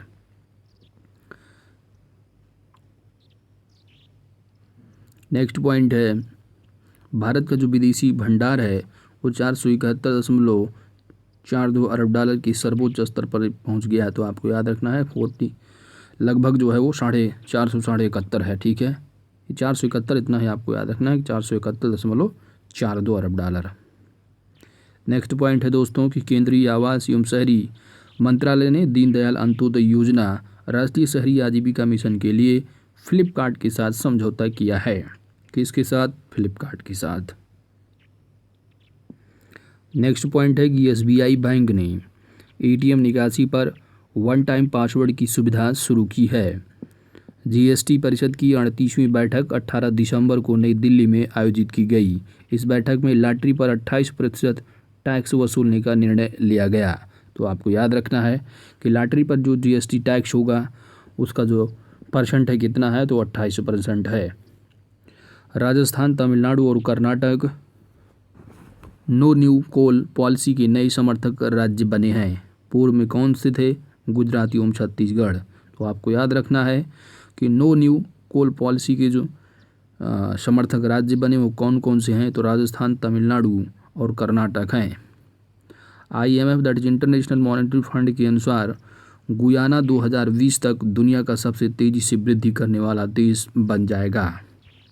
तो आपको याद रखना है कौन सी कंट्री है? Guyana. Future business person of the year 2019 में शीर्ष स्थान पर कौन रहे हैं? सत्या नडेला। राजस्थान में सड़क परिवहन को अपग्रेड करने के लिए भारत ने ADB एशियन डेवलपमेंट बैंक के साथ $190 मिलियन का ऋण समझौता किया है। केंद्र सरकार द्वारा हिंदुस्तान पेट्रोलियम कॉर्पोरेशन लिमिटेड एवं power grid corporation of India limited को महारत्न कंपनी का दर्जा प्रदान किया गया। देश में महारत्न कंपनियों की संख्या 10 है। तो आपको याद रखना है कौन सी कंपनी है जिनको महारत्न का दर्जा दिया गया है? तो ये हिंदुस्तान पेट्रोलियम कॉर्पोरेशन लिमिटेड और power grid corporation of India limited. Next point है BSNL और MTNL के सैद्धांतिक विलय को मंजूरी प्रदान की गई है। तो जो विलय होगा यानी BSNL और MTNL का क्या है? विलय कर दिया जाएगा, ठीक है। वित्त मंत्री निर्मला सीतारमण द्वारा परमहंस योगानंद की 125वीं जयंती के अवसर पर 125 रुपये का विशेष स्मारक सिक्का जारी किया है। तो याद रखना है कि परमहंस योगानंद की जयंती पर निर्मला सीतारमण के द्वारा कितने रुपए का सिक्का जो है जारी किया गया है? तो 125 रुपये विशेष का स्मारक सिक्का जारी किया गया है। केंद्र सरकार ने सार्वजनिक जो 10 सार्वजनिक सेक्टर के बैंकों का विलय कर 4 बनाने की जो घोषणा की गई है। तो अगर ये 4 विलय कर दिए गए तो उसके बाद जो बचे जो बैंक की संख्या होगी वो कितनी होगी? तो 12 होगी। ये भी एग्जाम में पूछा जाता है। तो आपको याद रखना है टोटल जो सार्वजनिक बैंकों की संख्या बन गई है अब विलय के बाद वो 12 है। नेक्स्ट पॉइंट है 15वां भारत US आर्थिक सम्मेलन नई दिल्ली में आयोजित किया गया। तो आपको याद रखना है कि भारत US आर्थिक जो सम्मेलन है वो कहाँ आयोजित किया गया? नई दिल्ली में।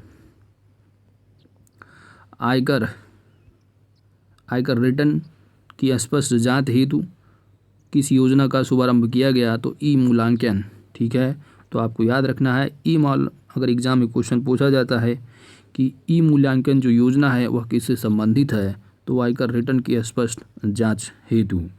नेक्स्ट पॉइंट है, भारत दुनिया का दूसरा सबसे बड़ा एलपीजी उपभोक्ता देश है। तो क्वेश्चन याद रखना है कि एलपीजी उपभोक्ता देश भारत का दुनिया में जो नंबर 2 पर जो देश है एलपीजी उपभोक्ता में, वो कौन सा है, तो वो है अपना भारत, दूसरे नंबर पर।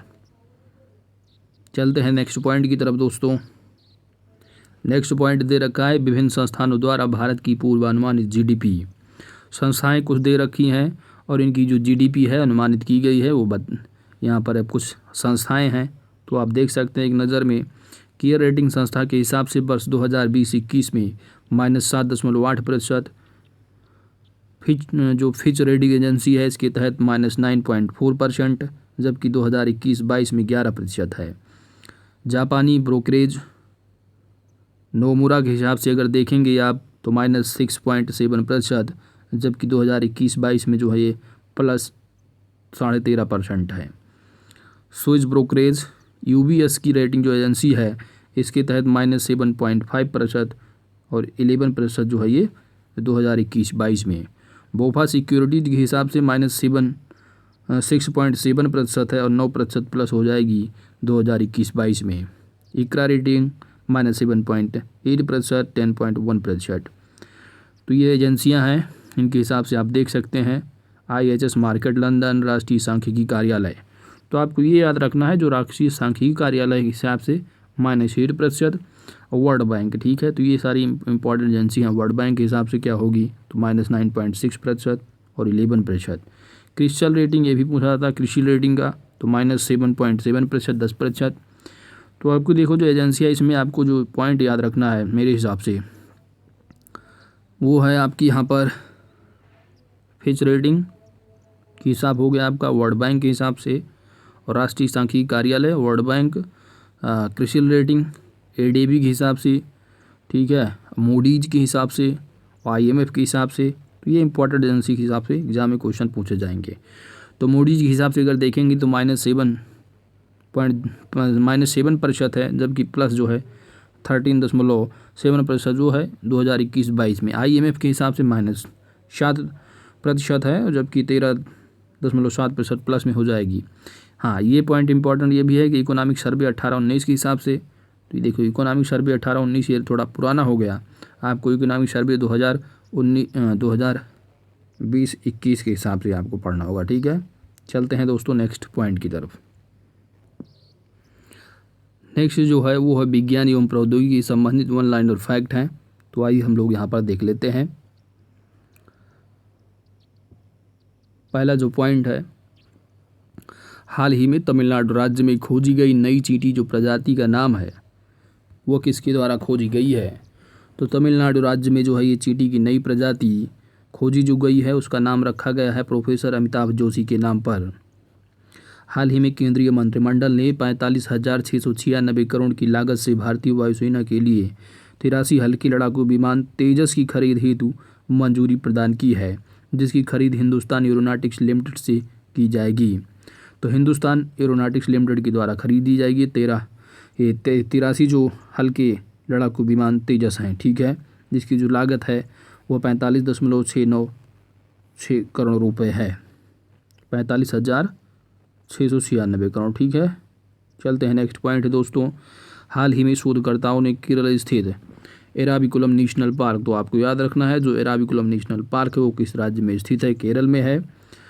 उसमें क्या है कि केरल में जो एराविकुलम नेशनल पार्क है उससे पिग्मी ग्रास हॉपर की एक नई प्रजाति की खोज की गई है। नेक्स्ट है, हाल ही में हैदराबाद स्थित नेहरू जूलॉजिकल पार्क को जो है वो ISO का जो है सर्टिफिकेशन मिला है। तो आपको याद रखना है कि हाल ही में जो जिस पार्क को ISO सर्टिफिकेट दिया गया है वह नेहरू जूलॉजिकल पार्क है जो कि हैदराबाद में स्थित है। नेक्स्ट है, कोलकाता की garden reach ship building and engineers limited द्वारा प्रोजेक्ट 17A, प्रोजेक्ट जो 17A है उसको जहाज़ों में से पहले जहाज़ मिहिगिरी का जल अवतरण किया जाएगा। तो कौन सा वो जहाज़ है, में गिरी। नेक्स्ट है, हाल ही में जारी सबसे शक्तिशाली सुपर कंप्यूटरों की टॉप 500 सूची भारत में आर्टिफिशियल इंटेलिजेंस सुपर कंप्यूटर परम सिद्धि किस स्थान पर है। तो ये काफ़ी इंपॉर्टेंट पॉइंट है, आपको रैंक याद रखना है। परम सिद्धि की रैंकिंग 63वें स्थान पर है, जो कि भारत का सबसे शक्तिशाली सुपर कंप्यूटर और दुनिया में 63वें नंबर पर है। हाल ही में अमेरिकी एरोस्पेस निर्माता स्पेसएक्स ने 4 अंतरिक्ष यात्रियों को इंटरनेशनल स्पेस स्टेशन भेजा है। हाल ही में भारतीय नौसेना में पनडुब्बी भेदी युद्धपोत INS कारावती, ठीक है, कौन सी है वो युद्धपोत है, INS कारावती शामिल किया गया है। तो एग्जाम में क्वेश्चन अगर पूछा जाता है कि हाल ही में भारतीय नौसेना में जो पनडुब्बी भेदी युद्धपोत शामिल हुआ है उसका नाम क्या है, तो INS कारावती। 22 अक्टूबर 2020 को टैंक रोधी मिसाइल नाग का अंतिम परीक्षण राजस्थान की पोखरण में संपन्न हुआ है। हाल ही में नासा द्वारा चंद्रमा पर पहला सेलुलर नेटवर्क स्थापित करने के लिए नोकिया नेटवर्क का चयन किया गया है। तो एग्जाम में अगर पूछा जाता है कि हाल ही में नासा द्वारा जो चंद्रमा पर पहला सेलुलर नेटवर्क स्थापित किया जाएगा उसमें जो नेटवर्क सहायक है किस नेटवर्क का चयन किया गया है, एग्जाम में पूछ लिया गया नोकिया जियो, तो आपको क्लिक करना है नोकिया पे, ठीक है।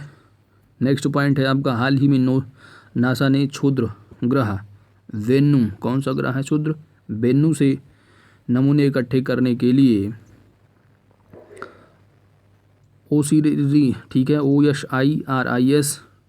OSIRIS अंतरिक्ष यान भेजा गया, ठीक है। तो आपको याद रखना है जो ग्रह है क्षुद्र ग्रह वो कौन सा है, वो है वेन्यू। इतना इंपॉर्टेंट पॉइंट है। चलते हैं नेक्स्ट पॉइंट है, हाल ही में अंतरिक्ष एजेंसी नासा की सोफिया विमान ने चंद्रमा की सतह पर सूरज की सबसे किरणें जो पड़ने वाले इलाकों पर पानी की पुष्टि की गई है। तो विमान जो है वो किस एजेंसी का है, तो अंतरिक्ष एजेंसी नासा। कौन सा विमान है, सोफिया। भारत ने 19 अक्टूबर 2020 को उड़ीसा तट से एंटी टैंक मिसाइल शैंट का सफल परीक्षण किया है। हाल ही में महाराष्ट्र राज्य में मीठे पानी की छोटी मछली सिस्तुरा हिरण्यकेशी खोजी गई है। हाल ही में IIT मद्रास की शोधकर्ताओं ने स्वदेशी रूप से निर्मित एक माइक्रो प्रोसेसर विकसित किया है जिसका नाम माउसिक है।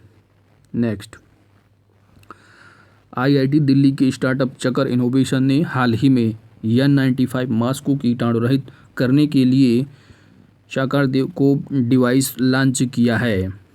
राफेल लड़ाकू विमान उड़ाने वाली भारत की पहली महिला फाइटर पायलट कौन बनी है, तो ये भी काफ़ी इंपॉर्टेंट, इनका नाम है शिवांगी सिंह, जो कि वाराणसी उत्तर प्रदेश से हैं।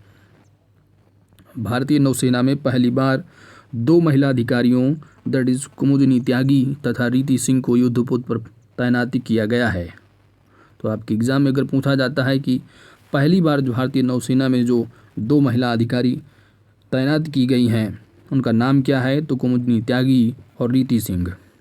नेक्स्ट, भारत ने दुनिया का सबसे बड़ा सोलर ट्री विकसित किया है जिसकी हरित उत्पादन जो ऊर्जा क्षमता है वह 12,000 से 14,000 इकाई है। इसे CSIR ने डेवलप किया है जो विज्ञान एवं प्रौद्योगिकी मंत्रालय के तहत कार्य करता है। नेक्स्ट पॉइंट है, अंतरिक्ष कंपनी जो अमेरिकी अंतरिक्ष कंपनी है नॉर्थरोप ग्रूमैन ने भारतीय मूल की अंतरिक्ष यात्री कल्पना चावला के नाम पर अगले स्पेसक्राफ्ट का नाम रखा है। तो आपको याद रखना है किसके नाम पर, अंतरिक्ष यात्री कल्पना चावला के नाम पर। चीन के साथ बढ़ते विवाद को ध्यान में रखते हुए भारतीय सशस्त्र बलों ने 3500 करोड़ की प्रोजेक्ट चीता को पुनः शुरू करने का निर्णय लिया है। विश्व की सबसे बड़ी परमाणु संलयन परियोजना फ्रांस में स्थापित की जा रही है। तो आपको याद रखना है कि विश्व की सबसे बड़ी जो परमाणु संलयन परियोजना है किस कंट्री में स्थापित की जा रही है, फ्रांस में, और ये कब तक पूरा किया जाएगा, वर्ष 2025 तक।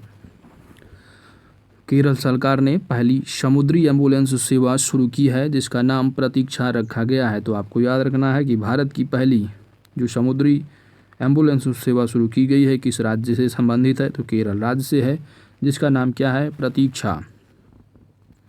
भारतीय नौसेना ने मालदीव में फंसे भारतीयों को वापस लाने के लिए कौन सा जो है वो ऑपरेशन चलाया, पूरा याद रखना है, ऑपरेशन समुद्र सेतु। आपको याद रखना है कि जो ऑपरेशन समुद्र सेतु है किस कंट्री में फंसे भारतीयों को लाने के लिए है तो मालदीव।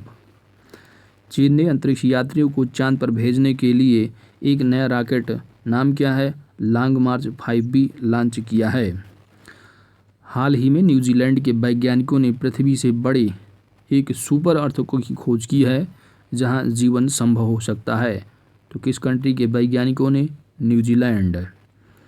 हाल ही में भारतीय वायुसेना ने ऑपरेशन संजीवनी के तहत 18 घंटे ऑपरेशन कर मालदीव को 6.2 टन आवश्यक इकाई दवाइयाँ जो है उपलब्ध कराई हैं। ईरान ने 22 अप्रैल को अपना पहला सैन्य उपग्रह नूर का परीक्षण किया है। दक्षिण मध्य रेलवे ने रेल बोट नामक एक रोबोट विकसित किया है जिससे अस्पताल प्रबंधन कार्यों में सहायता मिल सकेगी और मरीजों को स्वास्थ्य की बेहतर देखभाल की जा सकेगी। मध्य प्रदेश में संजीवनी नामक एक वाहन विकसित किया गया है जिसकी मदद से स्वास्थ्यकर्मी किसी भी संदिग्ध मरीज की जांच बिना उसकी संपर्क में आए कर सकते हैं। ARI ने ARI 516 विकसित किया है जो अंगूर की एक संकर किस्म है। तो आपको याद रखना है कि जो ARI 516 है वो किसकी किस्म है? अंगूर की। न्यूजीलैंड पुलिस ने एला नामक एक आर्टिफिशियल इंटेलिजेंस सिपाही को बल में भर्ती किया है। किस कंट्री ने? न्यूजीलैंड पुलिस ने। यूरोप में दुनिया का पहला ट्रांस कैथेटर कौन सा है? तो दुनिया का पहला जो ट्रांस कैथेटर माइट्रल वाल्व है किस कंट्री ने डेवलप किया है? यूरोप ने। चीन ने दुनिया की सबसे बड़ी रेडियो दूरबीन दैट इज फास्ट इसका जो है परिचालन किया है। IIT हैदराबाद ने दुनिया में सबसे पहले भारतीय ब्रेन एटलस को विकसित किया है। किसने? IIT हैदराबाद ने दुनिया का सबसे पहला भारतीय ब्रेन एटलस। ठीक है। रूस ने दुनिया की पहली हाइपरसोनिक न्यूक्लियर मिसाइल तैयार की है। तो आपको याद रखना है कि दुनिया की पहली जो हाइपरसोनिक न्यूक्लियर मिसाइल है किस कंट्री के द्वारा तैयार की गई है? रसिया। नासा अंतरिक्ष एजेंसी ने मार्च 2020 रोवर लॉन्च करने की घोषणा की है। भारत का सबसे बड़ा ग्रामीण प्रौद्योगिकी मेला अंतप्रज्ञान का आयोजन कहाँ किया गया? तेलंगाना में किया गया। नासा ने स्पाइट्जर स्पेस टेलीस्कोप को परिचालन से मुक्त कर दिया। वायुसेना के AN-32 विमान ने देश में तैयार बायोजेट ईंधन से सफलतापूर्वक उड़ान भरी। तो देश में तैयार जो है बायोजेट ईंधन ने वायुसेना के कौन सा विमान था? AN-32 विमान। नेक्स्ट पॉइंट है अग्नि 3 बैलिस्टिक मिसाइल का उड़ीसा के अब्दुल कलाम द्वीप से परीक्षण किया गया। तो अग्नि 3 बैलिस्टिक मिसाइल का परीक्षण कहाँ से किया गया? उड़ीसा के अब्दुल कलाम द्वीप से। और ये पहला परमाणु जो है रात्रिकालीन परीक्षण था। इसरो द्वारा 11 दिसंबर 2019 को जासूसी उपग्रह रिश्ता 2BR-1 उपग्रह को PSLV C-48 द्वारा श्रीहरिकोटा से लॉन्च किया गया। नासा ने विश्व के सबसे शक्तिशाली रॉकेट स्पेस लॉन्च सिस्टम का जो है वो अनावरण किया है। ठीक है दोस्तों, अगर हमारी वीडियो आपको अच्छी लगी है तो वीडियो को लाइक करें, अपने दोस्तों के साथ शेयर करें और यदि हमारे चैनल पर आप नए हैं तो चैनल को जरूर सब्सक्राइब करें दोस्त, क्योंकि आपकी सब्सक्रिप्शन ही हमारी ताकत है। साथ ही ऑल नोटिफिकेशन बेल आइकन को प्रेस कर दें ताकि आने वाली वीडियो का अपडेट्स आप सभी को प्राप्त होता रहे। PDF फाइल के लिए हमारे टेलीग्राम चैनल से आप जुड़ सकते हैं। @OS की टेलीग्राम चैनल आप जो है सर्च बॉक्स में जाइए और टाइप कीजिए OS की टेलीग्राम, लिंक मिल जाएगा। आप इंस्टाग्राम पर मुझे फॉलो कर सकते हैं, फेसबुक पेज को भी लाइक कर सकते हैं। Thanks for watching, God bless you all.